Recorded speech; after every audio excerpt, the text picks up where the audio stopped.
आज का दिन बहुत ही दुखद है क्योंकि कल एक खबर आई कि हमारे 80 और 90 के दशक के एक बहुत बेहतरीन गायक का निधन हो गया। एक ऐसा गायक जिन्होंने न जाने कितनी ही सुपरहिट फिल्मों में आवाज़ देकर उन फिल्मों और अपनी आवाज़ दोनों को अमर बना दिया।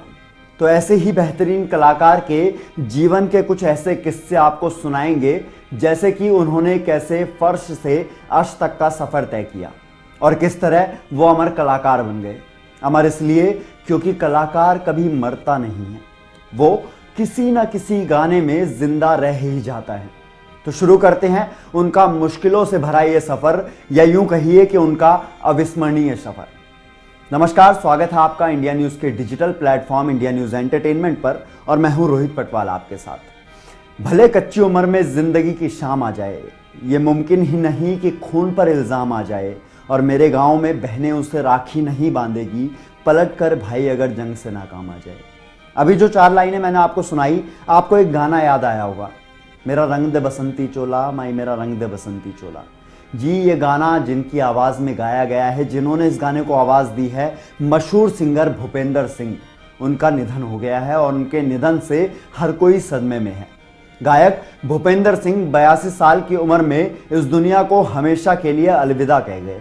भूपेंद्र सिंह का जाना म्यूजिक जगत के लिए एक बड़ा नुकसान है। उन्होंने मौसम, सत्ते पे सत्ता, आहिस्ता आहिस्ता, दूरियां और हकीकत समेत कई फिल्मों के गानों में अपनी आवाज़ का जादू बिखेरा। उन्होंने एक वो गाना भी गाया जो आज हमारे लफ्ज़ों पे चलता रहता है, जिस गाने का नाम है होठों में ऐसी बात दबा के चली आई, और शायद ऐसी ही बात होठों में दबाकर अब वो कहीं चले गए। लेकिन आज ये चमकता सितारा जिसने इतने पुराने गानों में आवाज़ दी, आज हमारे बीच नहीं रहा, हमेशा के लिए सो गया।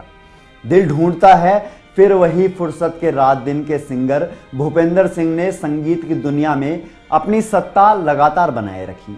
अपनी गंभीर आवाज़ और आवाज़ से मखमली एहसास पैदा करने वाले महान गायक भूपेंद्र सिंह का जादू हमेशा सिर चढ़कर बोलता रहेगा, क्योंकि बेशक वो आज हम सब के बीच नहीं हैं, लेकिन उनके गाने हम सब के बीच आज भी हैं और सदाबहार गानों की तरह हमेशा हमारे बीच रहेंगे। भूपेंद्र सिंह को संगीत से चिढ़ क्यों होने लगी थी, अब इस बारे में बात करते हैं। हालांकि बचपन से यानी किशोरावस्था की ओर जब वो बढ़ रहे थे, भूपेंद्र सिंह को सख्त मिजाज गुरु और अपने पिता नत्था सिंह के कठोर अनुशासन की वजह से संगीत से चिढ़ भी होने लगी थी। लेकिन बाद में उनको संगीत से ऐसा लगाव हुआ कि सांसों में एहसासों की खुशबू इस कदर घुल गई कि उनकी आवाज़ का असर सदियों तक रहने लगा और अभी भी चल रहा है। भूपेंद्र सिंह के परिवार में पत्नी मिताली सिंह और बेटा अमनदीप सिंह है। भूपेंद्र सिंह का जन्म 6 फरवरी 1940 को पंजाब में गुरुओं के शहर अमृतसर में हुआ। हालांकि संगीतकार और गायक नत्था सिंह ने उनको गाने और गिटार बजाने की तालीम बचपन से ही देनी शुरू कर दी थी। लेकिन फिल्मी दुनिया में पहला ब्रेक मशहूर संगीतकार मदन मोहन ने 1964 में दिया।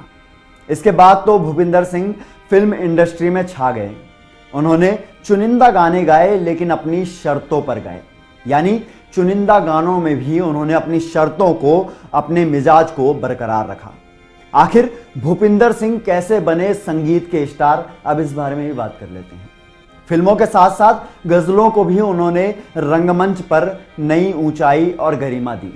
1962 के भारत चीन युद्ध की पृष्ठभूमि पर बनी फिल्म हकीकत के गीत हो के मजबूर मुझे उसने बुलाया होगा गाने में अपनी भावुक आवाज़ का जादू जगाने के बाद तो भूपेंद्र सिंह माया नगरी में जम गए। दरअसल संगीतकार मदन मोहन ने एक संगीत समारोह में भूपेंद्र सिंह को गाते देखा, तो बस उनकी आवाज़ और अंदाज पर ऐसे फिदा हुए कि उनको अपनी अगली फिल्म में मौका देने की ठान ली।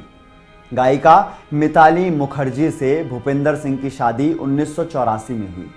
गायन और गिटार बजाने में भूपेंद्र सिंह और मिताली की जोड़ी ने फिल्म संगीत और गज़लों की दुनिया में खूब धूम मचाई। गुलमोहरे शबनम, अर्ज किया है, दूरियां, तेरा प्यार, चांद परोसा है जैसे म्यूजिकल एल्बम्स के अलावा फिल्म सत्ते पे सत्ता, दीवार, ज्वेल थीफ, मौसम, एक बार फिर जैसी यादगार फिल्मों में अपनी आवाज का जादू बिखेरा। उन्होंने अपनी आवाज का जादू कुछ इस कदर बिखेरा कि आज भी जब करवा चौथ पर गाने बजाने की बात आती है तो लोग चांद परोसा है जैसे गाने को चुनते हैं कि रात की थाली में चांद परोसा है। आज पूरा देश भूपिंदर सिंह को नम आंखों से याद कर रहा है। एक छोटी सी श्रद्धांजलि हमारी इंडिया न्यूज़ की टीम की तरफ से उनको हम देना चाहेंगे और इनके लिए बस एक ही लाइन कहना चाहेंगे कि चिट्ठी ना कोई संदेश, जाने वो कौन सा देश जहां तुम चले गए, इस दिल पे लगा कर ठेस, जाने वो कौन सा देश जहां तुम चले गए। आज के लिए फिलहाल इतना ही। धन्यवाद। अगर आपको हमारा ये वीडियो पसंद आया हो तो वीडियो को लाइक करें और चैनल को सब्सक्राइब करें और हाँ, बेल आइकन को दबाना ना भूलें ताकि आप तक वीडियो का नोटिफिकेशन पहुंचता रहे। देखते रहिए इंडिया न्यूज़ एंटरटेनमेंट।